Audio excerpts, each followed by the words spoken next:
new month and welcome to the month of May. I believe last month was good for you and I pray that this month will be even much better. So this is a Sunday morning, 1st of May 2022, and here's my little baby. So baby. So we're heading to church now, and from there we'll be back home, then head back to church in the evening because my church always has this program every first 3 days of the month. So I hope to keep you updated. Meanwhile, my name is Ajaglorin Zubechuku, and if you're new to my channel, you're welcome, and please subscribe and share. Thank you. Oh, the hairband. Where is your hairband? Are you not the one with your hairband?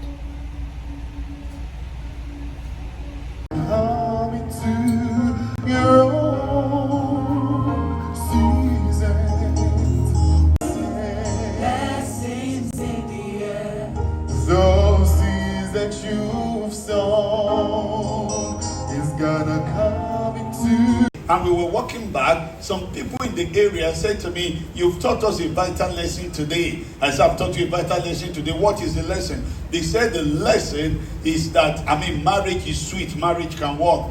Then the Lord told me that is the answer to your question. Wondering that, well, they said it must be God first, then your marriageness before your ministry. And I'll be wondering, why is that so? Why? Because I thought when I get to heaven, the question God will ask me is, how did you fulfill your ministry? Not so much of marriage, but it must be based on love. That's very key.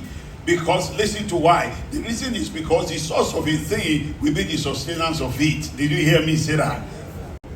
So one of the things we need to even understand that this love we talk about, what is love? What is love? How do we? And I discovered that love is difficult to fully. If somebody loves you, they think about you. They put you at the back of their mind. They don't forget you. They don't joke with you. That is why I love to say to people, if that guy is too busy to wife, be mindful of your husband. Did anybody get what I just said? Be mindful of one another. Let your mind be full of the other person. Think of them often. Show them you love them. For God so loved that he so gave. So if somebody really loves you, that person will give to you. If there is no giving, there is no loving. Listen to this. Years ago, if you love somebody, you give to them. For God so loved that he gives. Did anybody get that? Oh, you will soon know. But when it comes to marriage, forgiveness is there. It's a love covers multitude of offenses. Let love cover. I don't know if you get. Let me tell you a very quick story. Husband and wife, they were always fighting. When they fight, they will call families, they will call pastors, they come and settle. One, he said Happy New Year. I didn't answer. He didn't say it again.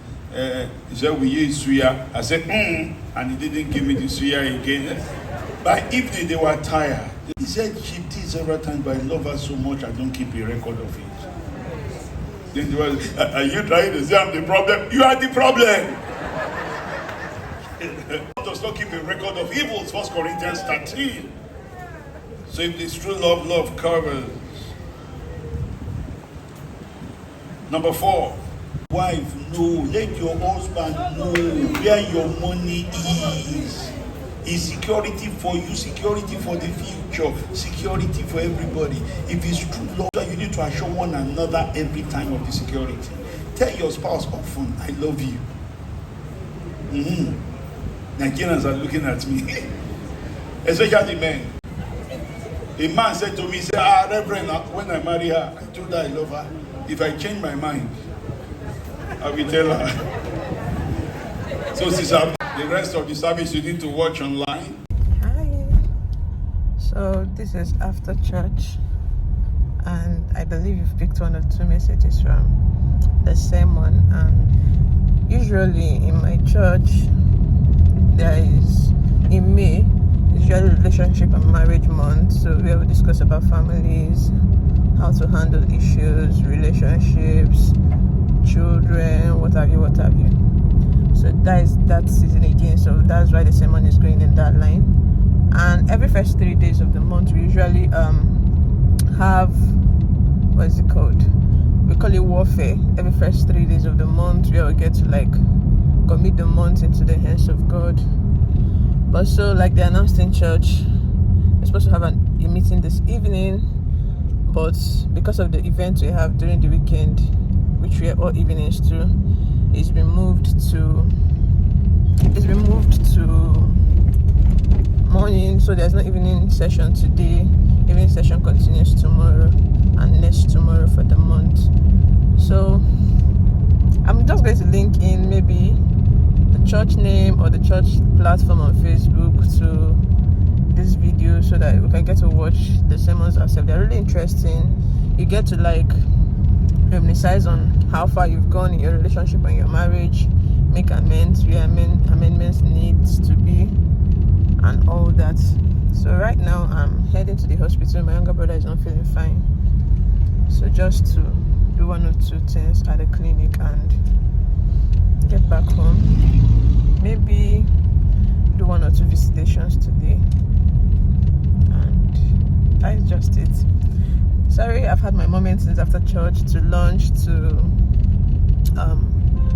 having to do 1 or 2 worship sessions alone, because I'm communicating this month or committing this month into God, and I just want to have like a quiet time away from all the noise in the world and all that. So see you.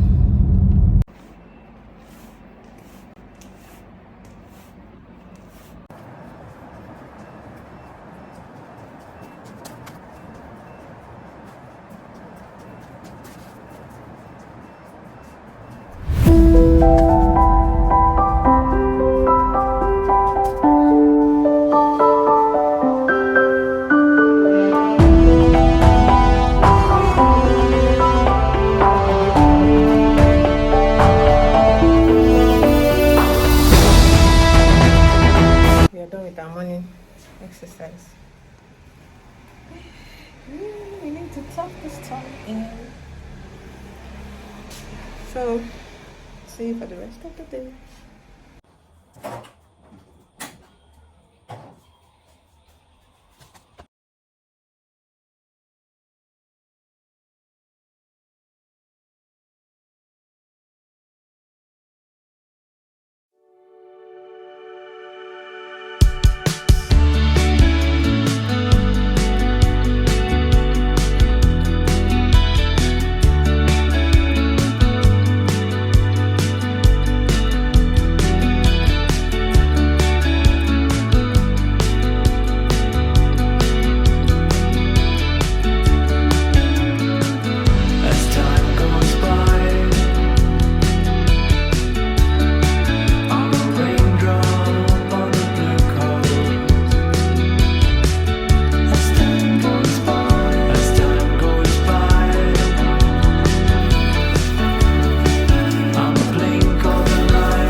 Said good morning before. I'm still saying good morning again because it's just after 9 and I've been able to do some things for the house before I left. In this video we're going to be talking about how to manage your month or how to manage a house. How I manage. I'm going to be telling you how I manage my house, how I make it easy for myself as a mom of 2 in Portharcourt. I have some persons in the house, but then at the same time they're just here because of the strike, right? So at the same time I'm just finding my way around the things I need to do. Like for this morning I try to make it easy for myself because I already have a lot of things. Sorry, I'm not able to position my camera well, so you just manage me like this. Sorry. Okay, so to make things easy for me, is not as if I don't have other things doing. I have a lot of things doing, but to make things easy for myself, I try to find my way around some things.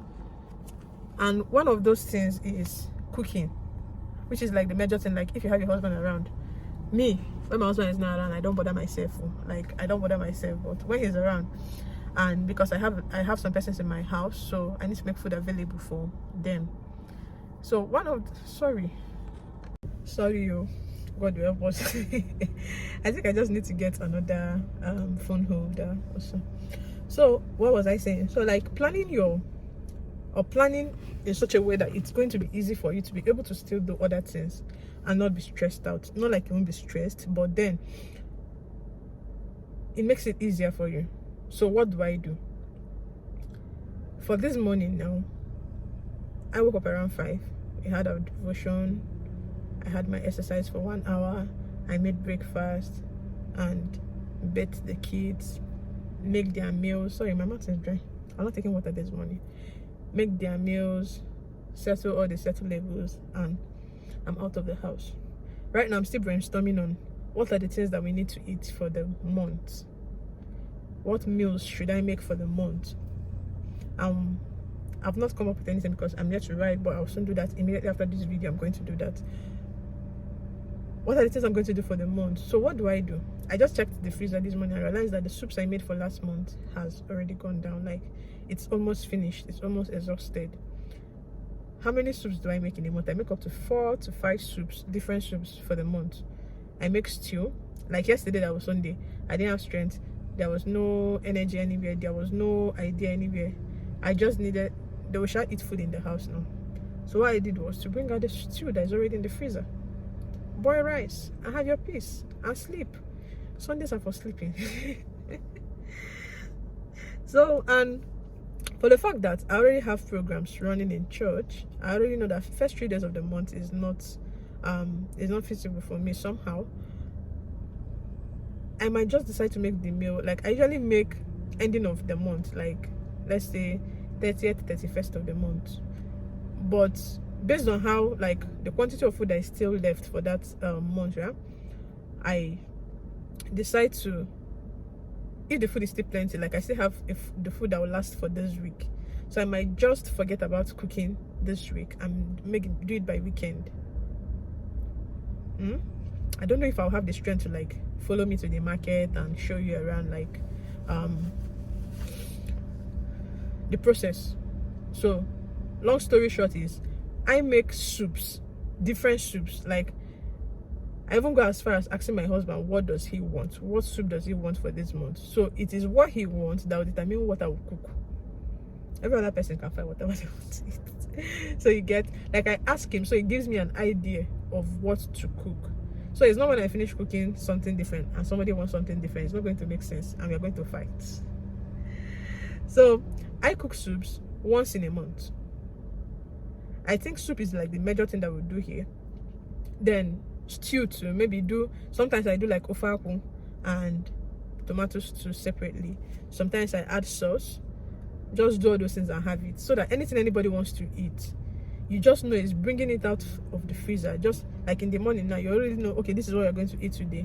Bring it out of the freezer to defrost, so that by the time it will be needed, you can warm or microwave, and whatever carbohydrate you want to take it with, it goes. Then for me, I know I've not said it, if I've not seen my face. So sorry, a call came in. So what was I saying? Making it like that, like for me now, I make dresses. I'm a full-time networker, like full-time. That is like my major thing with a cosmetic company. Then I attend classes. I have classes I attend. I go to school. Then I have my children, full-time job. Like as a full-time housewife like me now, yeah, if I don't plan myself, it's going to weigh me down. Like it's going to be so overwhelming, you don't even know where to start from. So that is why I just try to like majorly, because most of the times when you go about whatever thing you're doing, you end up not remembering to cook. Or even when you remember to cook, you feel like crying, because going to the market, coming back to cook is not going to be funny. It's not funny. Like going to the market every day, it's not funny. So that's like the major thing that I do for a month, if that month must be stress-free for me. Not like it's entirely stress-free, but then it takes away the thought of what to cook every day. The thing is, what do you want to eat? Just go to the freezer, bring it out, and do what you want to do with it. So if you have other things doing, maybe you're working, or your business does not give you the time to even do any other thing, like to even cook or whatever, you can just pick a day or two. Just pick 2 days in a month. Use it. Go to the market, cook, stock up, and have your peace. Nobody will say you did not give them food. Nobody will say there is no food in the house. I don't know if I'm making sense, Sha. So that is just like, for me, one of the ways I manage my time as a full-time housewife. So what other things I want to say? And it's just there. You can do anything you want to do as far as you put your mind to it. If you put your mind to it, you achieve any result you want to achieve. I don't know if I'm making sense. I don't know if I'm making sense, or I'm just blabbing. But whatever you put your mind to do, whether married or single, you can. You just have to see yourself first. You have to win the battle in your mind. I don't know if you read Battlefield of the Mind by Joyce Meyer. You have to win it first in your mind. Make up your mind, yes, I want to do this thing. That way, it registers in your mind. Like, I'll cite an instance with, if I don't have it in my mind that I'm going out, I won't wake up on time. Or that I have something to do, I won't wake up on time. But because it has already registered in my consciousness that, I have to go out by 8. And you see me waking up by 5, 6. Or I have to exercise today. It's been long I exercised. Or I'm exercising this week as a whole. I have to wake up by 4. Have my devotion, and then be able to do other things I'm supposed to do. It registers. So you have to, first of all, put it in your mind. Let it be in your mind that I can do anything I set my mind to do. There's this question that keeps popping up in my mind whenever I want to complain about anything, which is, like a lot of us, I'm not denying the fact that there are some days you feel overwhelmed. There are some days you feel like, I can't do this anymore. I'm not denying that fact. But there are some persons who don't even try at all. You don't even try. You're just comfortable sitting like that. I know everybody has whatever they want in life. It's not everybody everybody does not want the same thing. Everybody can never want the same thing. But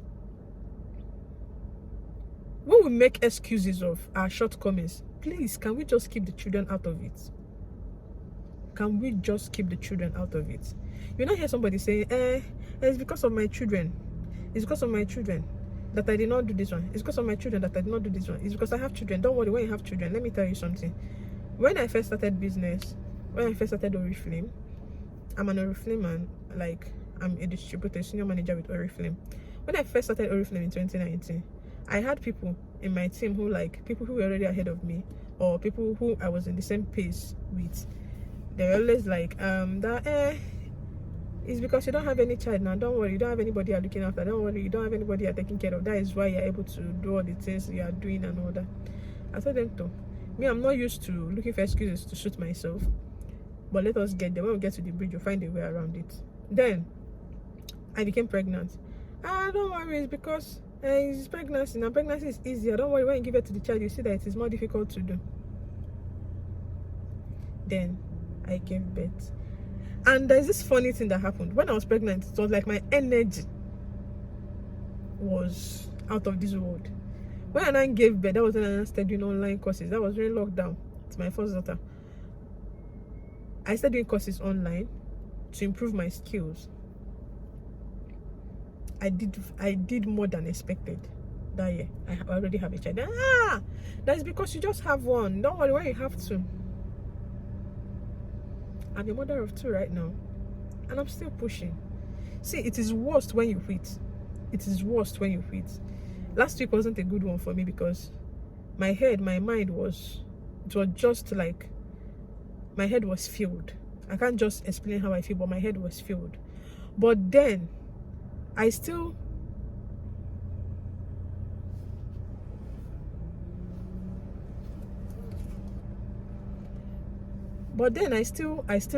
push regardless. It is you quitting. Even when you're stressed out, you can even reach out to people like and tell them how you feel to ease yourself. So that's what am I trying to say? Are you trying to say like, okay, I said something comes up in my mind, like whenever I want to like give excuses, it's because of the children I did not go to church, because of the children I not do this one, there's something that comes up to my mind. Are you saying that God made a mistake by giving you those children?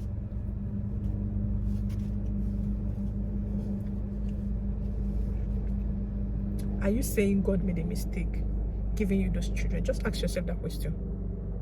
So you're telling God that the reason why you're not going to live out the destiny that He has placed in your hands is because He gave you children.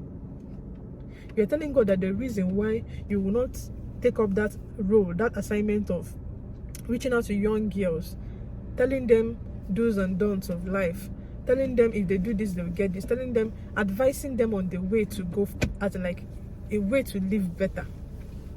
You're saying it's because you have children, you don't have time for all that. Are you saying that the reason why you don't go on the streets to evangelize or online, use your platform to evangelize to people is because God gave you children? Are you trying to tell God that you are not okay, like the children is what is drawing you back? Never use your children to give excuses for why you're not doing what you're supposed to do. I don't know if I'm making sense, but I know I'm making sense. I know you're picking something out of this. Don't, for the sake of you have kids, to give excuses why you will not push yourself to do what you are supposed to do. Everything in this life is intentional. You have to be intentional about it. Like I've said, put your mind to it, work towards it, and you will get amazing results. I do hope I am making sense. You see, we're going to give this ride is going to be a very good one. There are times when things flying around can play with your mind. Let me know. I don't want to be using that mental health. It's going to play with your mind, and one of it is all the happenings of April. Right now, I'm not online. I'm not on socials. Because, man, you will see, you will hear. And when you begin to think and begin to process, you begin to make sense out of nonsense. And you begin to see yourself practicing those things. Like, you're lost in thought and you're like, let me even ascertain myself well. Let me check myself well. It's like, this thing is true. When your mind begins to play tricks on you because of the kind of things that is not every discussion online that you even engage in to start with. It's not everything that you listen to. That is why what you put into your mind, what you hear, what you see is very important. So this one is just a random talk. So that is it. Hopefully by weekend you're going to see a video of my shop with me video of how I shop for the month and the cooking process, hopefully. So for now, thank you for staying tuned, thank you for listening to me, and please do share your opinion in the comment section, and I will see you again. For now, bye.